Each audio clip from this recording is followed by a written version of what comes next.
He asks if a commoner is really to blame for his dad's injury, and Gerda affirms. He says that a few days ago, the village chief asked them to let commoners join the boar hunts, because boar meat is really precious, and even though most of it goes to the baron, the remaining meat is split between the hunters. The commoners can only get it by trading essential items for meat, and they never volunteer in the boar hunts because they are a bunch of wimps who know they can't handle a giant monster. However, this time was different because after they heard Knight Captain Zenoff praising Rodden as a hero, they thought that the commoners would be safe with him around.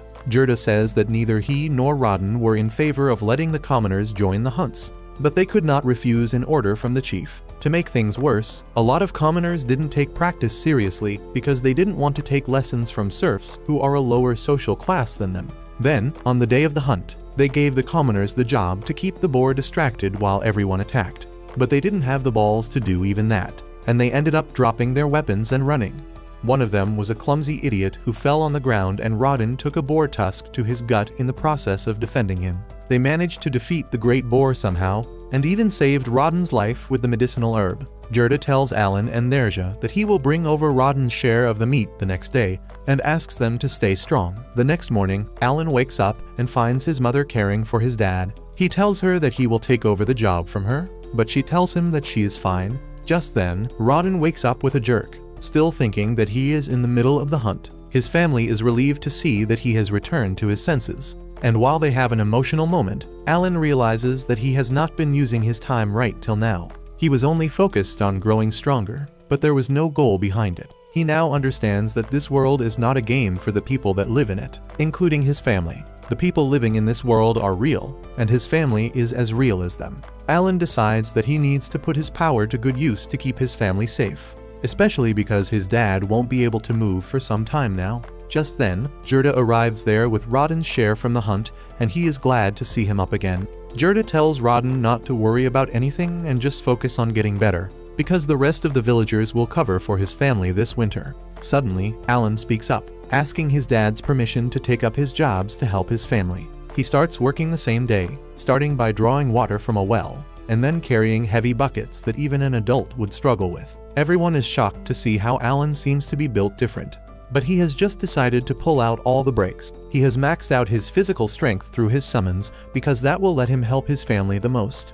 And he is not worried about the attention it will get him, because they already have Krina to distract the outside world. After delivering water to his house, he goes to the fields to learn how to harvest potatoes from Gerda. Gerda tells him to use both his hands to uproot the potatoes, but Alan starts flexing by pulling out an entire bunch with just one hand. He claims that he gets this strength from his daddy and works hard in the field, harvesting all the potatoes in one day. Later, he stares at the harvested potatoes, thinking how unfair it is that the Baron gets to claim over half the potatoes the serfs cultivate.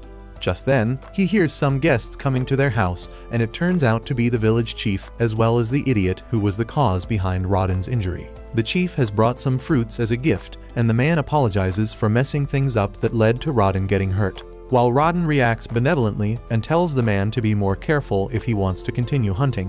Nerja is not really willing to forgive the idiot so easily.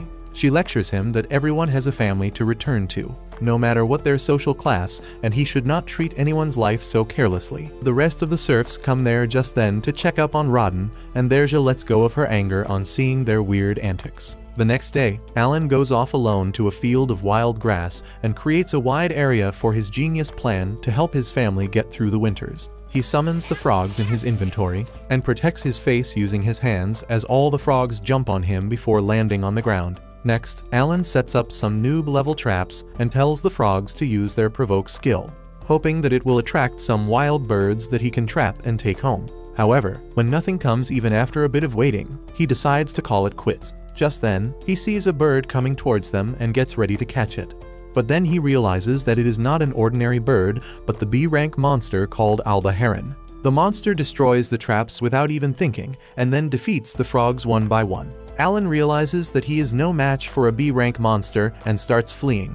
But then his status window pops up in front of him, and he thinks that after boosting his physical stats to the limit, he should be able to take down this monster. So he decides to fight back and immediately throws a stone at the monster's head, before charging ahead and hitting it with his sword. The monster hits him back, but then Alan summons a pack of dogs that bite the monster and keep it engaged. However, that doesn't last long either, as the bird monster quickly defeats all of them and Alan goes back to fight with his sword.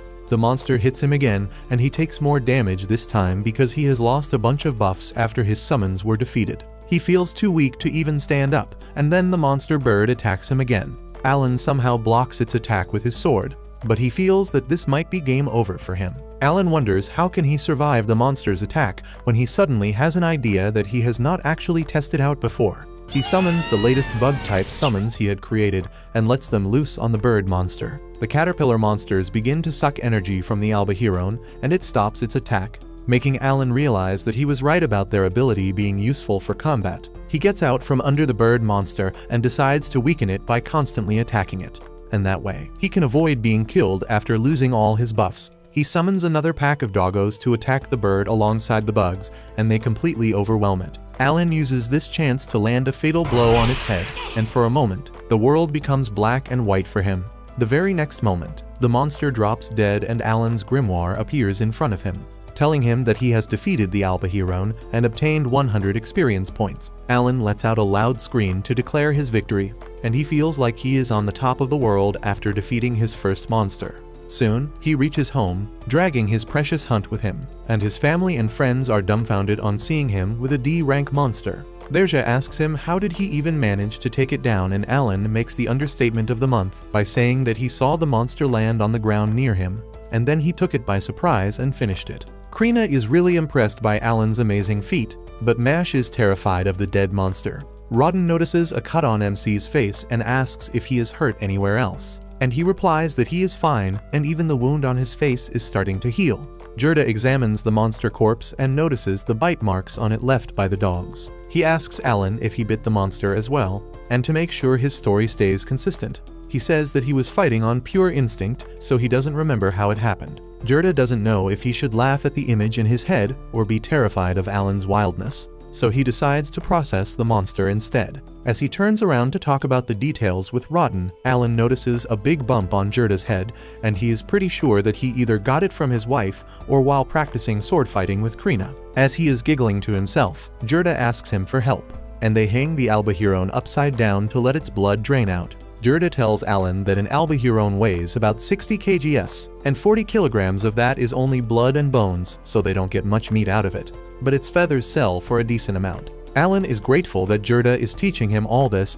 but then his excitement vanishes when he realizes that they have to pay 60% of it to the Lord. Alan feels that is unfair, and Gerda tells him that good nobles ignore small E-ranked monsters like the horned rabbits, but they won't let the serfs keep a D-rank monster to themselves. Suddenly, Gerda cuts through the monster to extract its magic stone, and says that it also falls under the tax system, but it is useless to villagers like them anyway. Gerda gets an idea, and he says that if Rodden had not been injured because of the commoner's fault, Alan wouldn't have come across the Albahiron, and they can use that to guilt-trip the village chief and get a bigger cut from him.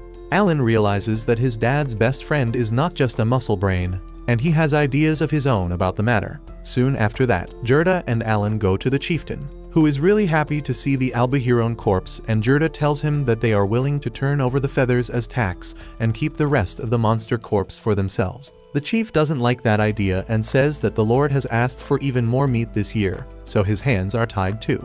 Gerda says that they will give him the magic stone as well, and the chief is still not satisfied. That is Gerda's clue to guilt-trip him, and he begins saying that if their village's hero Rodden was not injured, they wouldn't be in such a tricky situation. He says that Rodden's family is going to starve over the winter with him in bed, and Alan starts acting like he is going to faint because of hunger. Luckily, the village chief is easy to manipulate, and he agrees to the deal.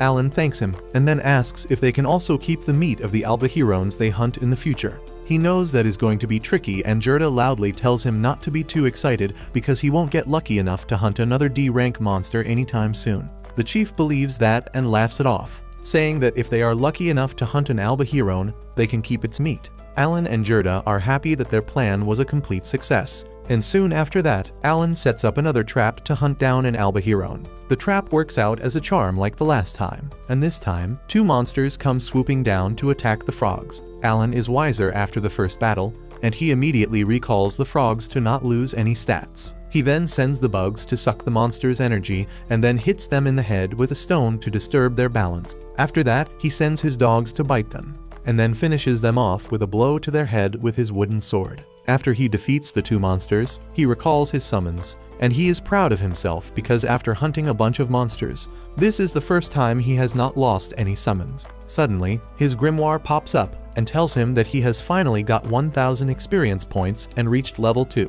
Alan is overjoyed on hearing this, and he immediately checks his stats to find that his health and mana are fully restored, and all his stats have improved by a lot too. He hugs his grimoire